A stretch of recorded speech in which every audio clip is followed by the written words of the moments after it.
여보세요? 어, 아, 바쁜가 봐. 아니야. 나 너랑 좀 의논하고 싶은 게 있어가지고. 그리고 또 하나는, 그래서 소아정신과 가서 뭐 할 건데, 갔다 와서. 뭐 변하는 게 없을 것 같은 거야. 그래. 나 그거 보고 진짜 마음 아프더라. 그러니까 나는 마음이 아픈 것보다, 야, 얘가 이런 말을 할 수 있다고? 예약을 하고 5년을 기다린 소아정신과 예약을 취소했어요. 안녕하세요, 소가입니다. 재활이 필요할지 모른다는 이야기를 들었을 때부터 많은 병원을 미리 예약해두었는데요. 그중 우리나라에서 가장 유명한 소아정신과도 예약을 했어요. 눈맞춤도 약하고 호명 반응도 잘 없었기 때문에 혹시 몰라서요. 2020년 말에 예약을 했는데 2024년 6월에 예약이 잡혔어요. 그때 당시에는 대기가 이렇게 길어? 놀란 것도 있었지만 소아정신과적으로 진단과 치료를 받기에는 5살이면 딱 좋겠다 싶어서 편한 마음으로 기다렸습니다. 근데 벌써 5년이 흘렀네요. 세월 참 빠릅니다. 병원 예약 문자를 받고 고민이 많았어요. 예약했을 당시에 제 마음은 지금 이런 게 고민이 되니 일단 예약하고 예약 일자 돌아오면 다시 고민해보자 이랬거든요. 그런데 진짜 그날이 온 거죠. 갈까 말까 고민을 했습니다. 제 기준으로는, 그리고 명확하게는 말씀 안 해주셨지만 주변 재활 선생님들 반응으로는 굳이 소아정신과를 갈 필요가 없을까?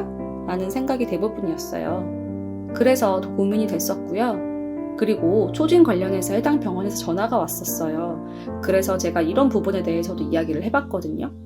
혹시 문제가 없다고 생각되는 아이가 가도 되는지, 이 교수님 진료가 당장 필요한 아이들이 있을 텐데 자리를 뺏는 건 아닌지, 취소를 하면 다른 아이들에게 기회가 가는지 좀 고민이다 등의 이야기를 했습니다. 그때 상담사분께서 예약 당시의 고민을 초진 때 이야기하셔도 충분하니 괜찮다. 그리고 지금 취소를 하신다고 해도 더 이상의 초진은 받지 못한다고. 이미 2029년까지 예약이 다 찼다고 합니다. 진짜 대기가 길다는 게 놀라웠고 슬프기도 하고 복합적인 감정이었어요. 너무나 많은 아이들이 기다리고 있다는 거죠, 이 진료를. 저는 병원에 가서 교수님한테 구마를 보여드리고 아무런 문제가 없네요 라는 확신을 받고 싶은 마음에 가는 건데, 굳이 이게 지금 내 욕심인 건 아닐까 하는 생각이 들었어요. 방문을 고민하는 여러 가지가 이유가 있었어요. 첫 번째는 병원 진단 코드가 걸렸습니다. 카페를 찾아보니 소아정신과를 방문만 해도 일단 코드가 달라질 수 있다고 한 분들이 너무 많았거든요. 코드는 실비에 민감해서 아마 재활하는 부모님들은 제가 말하는 게 무슨 말인지 아실 거예요. 구마가 정신과 치료를 받은 적이 없어서 정확하진 않지만 굳이 갈 필요가 있나 싶은 건 사실이거든요. 나 편하자고 가자는 건가 싶기도 하고요. 만약 정말 조금이라도 제가 의심이 되는 부분이 있었으면 다 필요 없이 그냥 무조건 갔을 거예요. 근데 그게 아니니까 좀 찝찝하더라고요. 병원에도 문의를 해봤는데 알 수 없다고 하셨어요. 교수님의 판단하에 코드가 나가는 거라고 하시면서요. 근데 그 말이 맞죠. 알 수 없죠.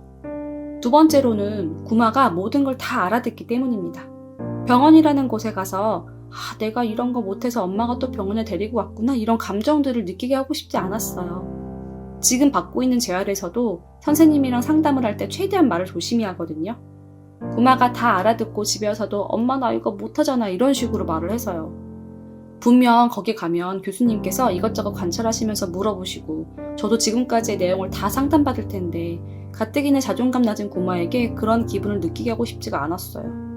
세 번째로는 지인들이랑 통화를 하고 특히 재활을 하고 있는 지인이 말하길, 그래서 다녀와서 달라지는 게 뭔데?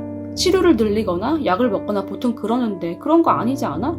그리고 그냥 치료는 지금도 늘릴 수 있는 거고 달라지는 게 크게 없이 계속 재활을 하는 건데 네가 가는 게 그렇게 찝찝하면 안 가는 게 나은 거 아니야? 라는 말을 듣고 그래 가지 말자 라는 생각을 했습니다. 긁어부스럼 만들지 말자 이렇게요. 사실 저 답정너 아닌가요? 저는 그렇게 생각합니다. 그래서 다신 돌아오지 못할지도 모르는 기회를 취소해버렸습니다. 정 안 되면 또 예약했다가 다시 늦게라도 가보죠 뭐. 그런데 제가 전문가는 아니잖아요. 그래서 최대한 의심하고 또 의심하면서 구마를 관찰한 결과 구마는 제가 앉혀놓고 학습을 시킬 필요는 있다고 생각을 했어요. 펜을 잡고 하는 모든 걸 좋아하지 않아서 나중에 학교를 들어갔을 때 문제가 될 수도 있겠다는 생각이 들더라고요. 예를 들어서 손가락으로 숨은 그림 찾기 하는 건 좋아하지만 그걸 동그라미를 그리거나 선을 잇는 거는 정말 싫어합니다. 그래서 하루에 딱 10분, 15분씩이라도 같이 앉아서 하는 시간을 꼭 가져야겠다는 생각을 했어요. 이 정도의 노력은 엄마가 하는 게 맞으니까요. 돌이켜보면 진짜 저 말만 뻔지르르 하지 뭔가 제가 직접 해주는 건 없는 것 같더라고요. 이 유명한 교수님을 뵙는 걸 포기한 게 나중에 후회될지도 모르지만 선택을 해야 하는 순간은 1년에 몇 번씩 오더라고요. 그리고 그 선택의 결과는 늘 알 수 없는 것이었고. 그래서 전 오늘의 이 선택을 후회하지 않기로 했습니다. 다들 고민이 많으실 거라 생각해요. 저는 제 고민을 이렇게 영상으로 만들면서 풀기도 하는데요. 다들 고민 있는 것들 함께 소통하면서 어디라도 이야기해봤으면 좋겠습니다. 여기도 좋고요. 오늘의 영상은 여기까지입니다. 감사합니다. 그 소아정신과 이야기 5년째 기다렸던 거 그거 됐거든. 근데 갈까 말까 고민이라 가지고 너라면 어떻게 될지 궁금해서. 고민을 왜 하는 건데? 아니 나는 그냥 확신을 받고 싶은 거였어.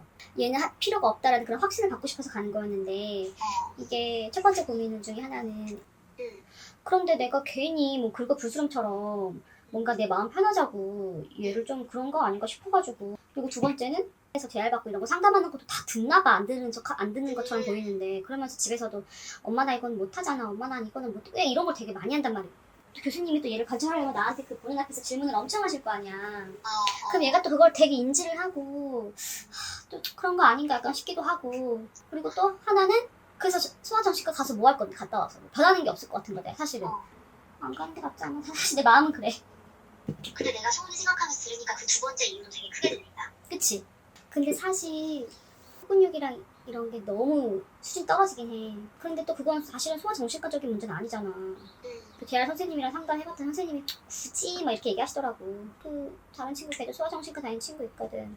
얘랑 얘기했더니 그냥 가서 달라질 게 뭐가 있냐. 네가 상담을 받아서 그냥 가지 말라고. 자기랑은 안 간다고. 이제 아까운 거지 그 5년 기다린 게. 나도 안 갈 것 같다. 너라도 안 갈 것 같아? 또 가면 마음 편할 것 같긴 한데, 그치? 며칠 전에 나한테 뭐라 그랬냐면 엄마 무슨 방법이 없을까? 이래. 안 아플 방법. 그래. 나 그거 보고 진짜 마음 아프더라. 그러니까 나는 마음이 아픈 것보다 야, 얘가 이런 말을 할 수 있다고? 아 그래서 내가 엄마가 대신 아프고 싶다. 내가 안 돼! 하면서 엄청 울었어. 엄마 아프면 안 된다고. 근데 언니 그거 좀 걱정된다. 그치? 더 갭이 벌어지기 전에 좀 봐줘야 될 것 같아. 그치? 그러다가 아예 못 따라가면 어떡해. 유치원이 이제 초등학교 금방 올 텐데. 그러니까 벌써 5살인데 어, 선생님도 그랬어. 어머니 이제는 근데 좀 시키셔야 돼요. 이러면서. 진짜 딱 잡고 시켜야 될 것 같아. 하루에 뭐 한 15분이라도. 어. 근데 막 여의치가 않아 마음이. 언니 그리고 나 오늘 그거 신청했다. 애기들 영어 흘려듣기 하면서 우리 학교 선생님이 애기 들어가지고 어느 순간 말을 막 하더래. 그래서 나도 그거 신청했어. 그래? 너 해보고 나도 좀 해봐야겠다. 알았어. 알았어. 수고해. 아이.